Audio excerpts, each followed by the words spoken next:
Welcome to my web series. I'm Daskys, and this is where I jump between old and new games to answer the burning question, is it worth it? Today on the cutting block, Spark the Electric Jester 3.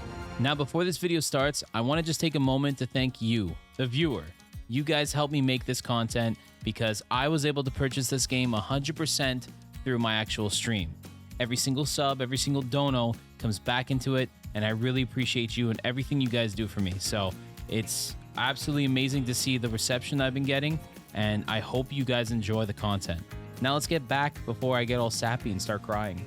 The way I found this game was kind of unique. It was the first time that I found a game through TikTok. Usually what happens is I'll watch reviews or I'll be hyped for a game beforehand, but this game was out months well before I ever knew it existed. I was just scrolling down TikTok and all of a sudden I landed on this sequence of movements and the speedrunner that was absolutely murdering a level.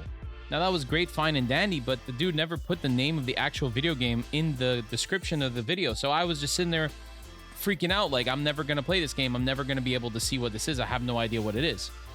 Fast forward 2-3 weeks, I'm chilling with the boys, we're on YouTube, we're just hanging out, talking about YouTube channels and review channels and whatnot. My buddy's like, yo, check out this new video this guy just put out. He's like a Sonic fan, and he did this video with like this crazy indie game. I pull up the indie game, I pull up the video, and bro, it is the game I was watching. I ended up losing it. The more and more I watch, the more I realize that people that are Sonic fans are going to review this game. And I want to give a perspective that's outside of Sonic fans that will allow people to see the other side of the coin. So you could be able to see from a perspective of somebody who just looks for quality in games rather than just fanboying and saying, look how much better this game is than the game that just recently came out. I'm talking about you, Sonic Frontier, you spaghetti string code looking ass fucking garbage can. So the story is a little bit confusing, just so that you know. You play as Sparks, the Electric Jester, and you're against this guy called Farks. I think he's also an Electric Jester. And then you team up with Float, and Sparks and Farks don't like each other, but Float likes you, but Float doesn't like Farks. I'm gonna tell you that it doesn't really all make sense, but at the end of the game, it does make sense. You should probably pay a little bit of attention to that if you care about stories. If not, you're just gonna do what I did and press the little start button and skip right through the little cutscenes they do with the little television where they have like hand-drawn stuff. Personally, we're not really here for the actual story, but it is there if you look for it. So if you're one of those lore demons and you need to know everything about the lore, there's something there for you. For myself, I came here for the gameplay. So let's be real here. Story-wise, at the end, it comes closed and it actually explains a pretty cool story. But before that point, it's a little touch and go. Now, the real oodles and noodles of this game, the whole little spack part of it, is that the gameplay itself is so beautiful. Guys, it runs so well that I have to say that I am so pleasantly surprised because I thought I'd have to be like a Sonic fan to like this game. The reason why you'd want to play this game is for all the speed and momentum that you have. You're constantly trying to jump through different areas or to dash or to wall run to keep that momentum high, to keep that pressure of, I gotta keep going, gotta go fast. That is the goal and the main part of this. You want to keep being the speed demon inside, the little Sonic that could. The only time your momentum breaks is when you get to these like walls, these barriers, where you have to defeat all the monsters in the area or the robots or whatever's there. In those segments and those parts, you're just button mashing most probably, and then managing your flow state or whatever that they have. They have like this little bar, this blue bar under your character. And as you progress through the levels, you'll be able to unlock different moves or abilities to be able to kill monsters faster, to get back to the runny segments, which it needs the help because the fighting segments are kind of weak. More often than not, I just jammed one button over and over until things died. And every so often, I pay attention to when the monsters paint the floor. If it says jump, I jump. If it says like I'm gonna get hit, I get out of the circle.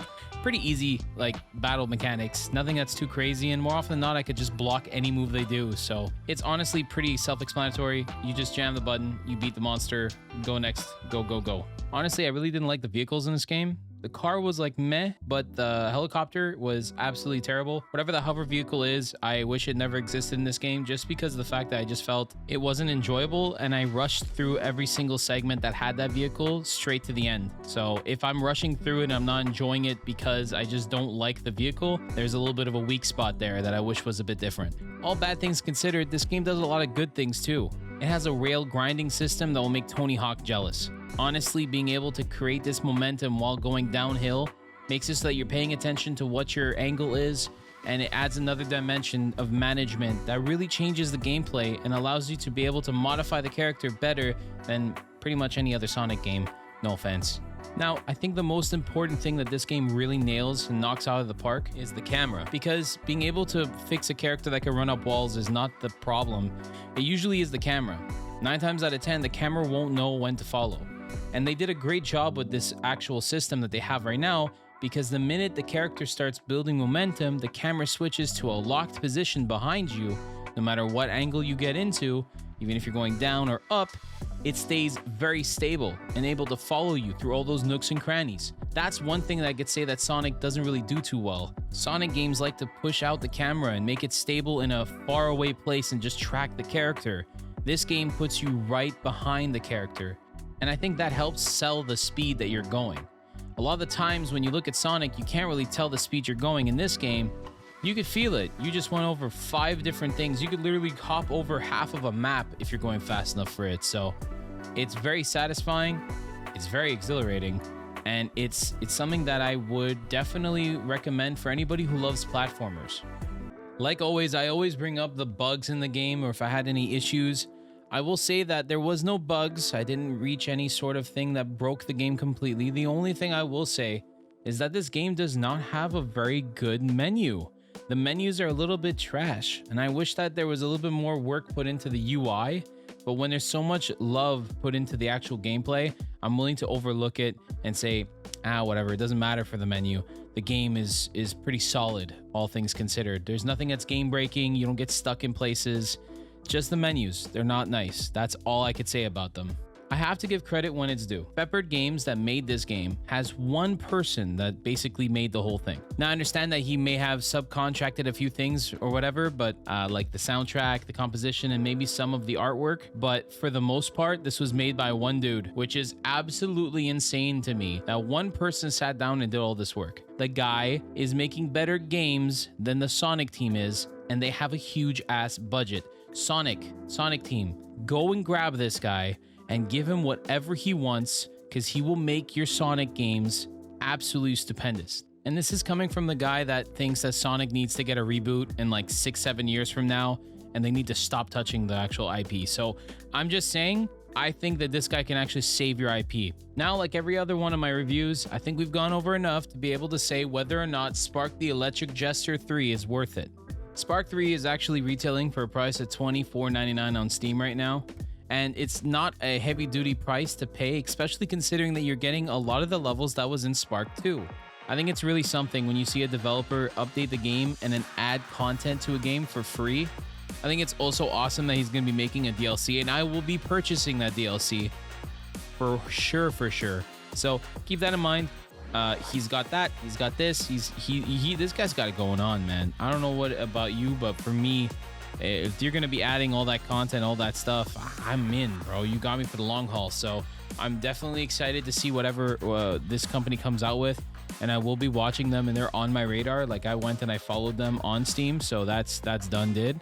As for Sparks 3, I'm going to rate it a solid, definitely buy it full price. It is not a heavy duty price. If you buy it for anything less than its priced at right now, you're basically getting it for a steal at that point. So yeah, this was yet another episode of Is It Worth It? My name is Daskys, and I hope you enjoyed it. And for the most part, if you want to be a part of the actual recording process, you could join the little heavy hitter crew on Twitch. So there's a link down there below. You could click that little link, join us, and we could play games together, or you could watch me play games.